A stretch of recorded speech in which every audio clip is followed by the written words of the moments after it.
माझा मार्गात मिळाल तसं चला.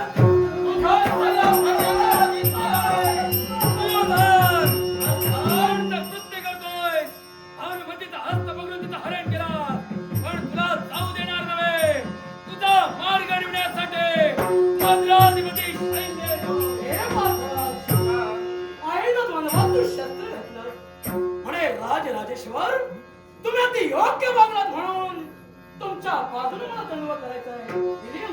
ठीक आहे सन्माननीय गौराज. एकाएकी मध्यंतरी मार्गस्थ असताना म्हणजेच सुयोधनाच्या दिशेने जात असताना मध्यंतरी पर्वताप्रमाणे आपण उभे ठाकला. कशासाठी? एकच कारण, ज्या मित्रत्वासाठी अंगराज कर्ण ओळखला गेला, अगदी त्या माझ्या मित्राच्या सहाय्यासाठी सारे जर क्षत्रिय त्याच्या नाशासाठी एकवटले असतील तर माझ्या मित्राच्या रक्षणासाठी नव्हे माझ्या मैत्रीच्या रक्षणासाठी अंगराज कर्ण मध्यांनी शस्त्र घालू इच्छिला. अंगराज कर्ण मित्र प्रेमासाठी आपण मध्यंतरी शस्त्र घातला. पण मला सांगा, काय ते जे तुमच्या मित्रानं दुर्योधनाचे कृत्य केलं ते कृत्य धर्माचं होय की धर्माचं? पार्थराज, हा संप्रत भरलेल्या स्वयर मंडपात आता जो प्रमाद घडला इथं बसलेल्या प्रत्येक देशोदेशीच्या नृपती भूपतींनी पाहिला. ज्यावरती एका वीराचा अपमान जर भरलेल्या स्वयंवर मंडपात होत असेल तर माझ्या मते ती घडलेली कृती योग्यच आहे. काय म्हणाला? म्हणजे ही कृती सुयोधनामार्फत झालेली कृती ही तुमच्या मते योग्य? निश्चित. मला सांग, असा कोण अपराध झाला जेणेकरून त्यांचा अपमान झाला? पार्था, हा माझा मित्र सुयोधनाने तर स्पष्ट केलंय की या स्वयंवर मंडपात ज्यावेळी स्वयंवराचे फेरे चालू होते हा देशोदेशीचे नृपती आपापल्या आस्वादी स्थित होते. संप्रत राजकर्त्यांची कन्या या स्वयंवर मंडपात ज्यावेळी फेरफटका करत होती अगदी माझ्या मित्रानं म्हटल्याप्रमाणे तिनं त्याच्या बाबतीत काहीतरी अकृत्य केलं म्हणूनच माझ्या मित्रानं तिचा हस्त पकडला. आता जर ती क्रियाच घडली नसती माझ्या मित्रानं तिचा हस्त पकडण्याचा प्रश्न उद्भवला नसता. अशी कोणती अकृत्य घटना तिच्या स्त्रीकडून घडली? म्हणजे या राजकन्याकडून अशी कोणती घटना घडली जेणेकरून सुयोधनाला तिचे हात पकडावे लागले? पार्था, हा संप्रत स्वयंवर मंडपात या स्वयंवर मंडपाची रचना पहा. प्रत्येकाचं आसन आणि त्या आसनावर स्थित असलेला राजकर्ता पहा. अर्थात ज्यावेळी माझ्या मित्राच्या समोर राजकन्या गेली तिथं काय प्रमाद घडला हे माझ्या नेत्रांनी नव्हे तर मित्रानं आपल्या नेत्रांनी पाहिलं आणि त्याचा जाब विचारण्यासाठी प्रथमतः त्या कन्याचा हस्त पकडला. कारण जिनं आपला अपमान केला तिला शासन करणं हे त्याला श्रेय ठरलं म्हणून त्यानं तिचा हस्त पकडलाय. ज्यावर ती कृती घडली त्या कृतीत निश्चितच माझ्या मित्रानं तशा प्रकारचं कृत्य केलं. मान्य आहे.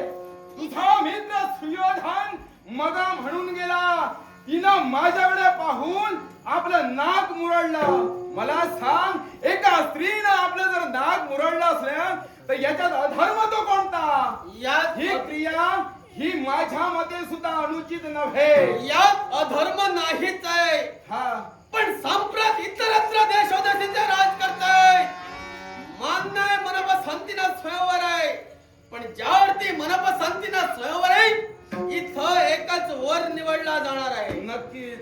जर एकच वर निवडला असेल तो त्यांच्या मनपसंतीचा असेल याचा अर्थ बाकीचे असे जेवायला आलेले नाही.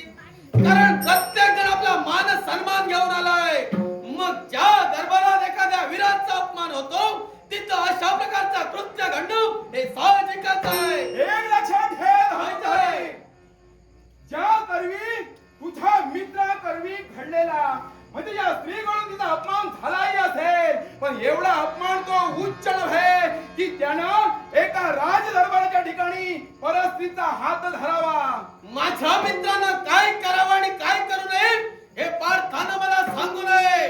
न पेक्षा ज्या माझ्या मित्रानं जे कृत्य केलं त्याचा जाब राजकर्त्यांनी त्याला विचारलाय. न पेक्षा या सोयर मंडपातून माझ्या मित्रानं त्यांचं हरण केलंय. अर्थात माझा मित्र योग्यच आहे आणि त्या योग्य मार्गानं अंगराज करणं तुझ्या नेत्रासमोर आहे. हे अंगराज, अरे तुझा मित्र हा धार्मिक होय. एका भरलेल्या राज दरबाराच्या ठिकाणी राजकन्याचा हात धरू पाडतोय, म्हणजे हा धर्म त्यांच्याकडे घडला आणि या धर्माला साथ देणारा. माझा प्रश्नाचं उत्तर दे. एका अधर्माला जर साथ देणारा असतो, जो सहाय्यभूत ठरतो, तो कोण असतो? अधर्म असो की धर्म, हा. या अंगराज कर्णानं साथ दिली आहे ती मैत्रीची आणि त्याच मित्रत्वासाठी अंगराज कर्ण शस्त्र घेऊन उभा ठाकला. पण सांप्रत ज्या राजकर्त्याच्या स्वयंमंडपात धनुर्धारी पार्थ उभा राहिला, मग कोण असा प्रमाद घडला की धनुर्धारी पार्थाला आपला कमीपणा वाटला का म्हणून शस्त्र घेऊन माझ्या मित्राच्या रथासाठी उभा राहिला. हे अंगराज, हा. एक लक्षात ठेव. अरे मित्रत्वासाठी तू माझ्या समोर उभा आहेस, पण एक लक्षात ठेव, अरे मैत्री कशी असावी याचं उदाहरण म्हणजे तू आहेस. अरे मित्रासाठी झटतोयस, पण जिथं तुझा मित्र चुकला त्या अधर्माला साथ कधी देऊ नकोस. जो अधर्माला साथ देतो त्या अधर्म्याला साथ देणाऱ्याचा सुद्धा विनाश तो करतो. तुमच्या बाबतीत असेल. हा. या अंगराज कर्णाला त्याची पर्वा नाही, कारण ज्या भरलेल्या सभेत अंगराज कर्णाचा अपमान घडला गेला तिथं फक्त अंगराज कर्णाला साथ देणारा माझा मित्र सुयोधन होता. मग सांप्रत माझ्या अपमानासाठी जर माझा मित्र सरसावतोय, मग त्याच्या स्वाभिमानासाठी त्याच्या हितासाठी जर अंगराज कर्ण शस्त्र घेऊन उभा ठाकला, तो धर्मी कसा? हो धार्मिक असा हे मग मी स्पष्ट केलंय. याची पुनश्च वार्ता करू नये, कारण अधार्मिक असा हे तू सुद्धा तुझ्या नेत्राने पाहिलास. मला सांग, त्या कन्याच्या जागी एक तुझी जर कन्या असती समजा, तर तू हे कृत्य तुझ्या मनाप्रमाणे अधार्मिक आहे अधर्मी ते सांग. कृत्य अधर्मी असो वा धर्मी, हा.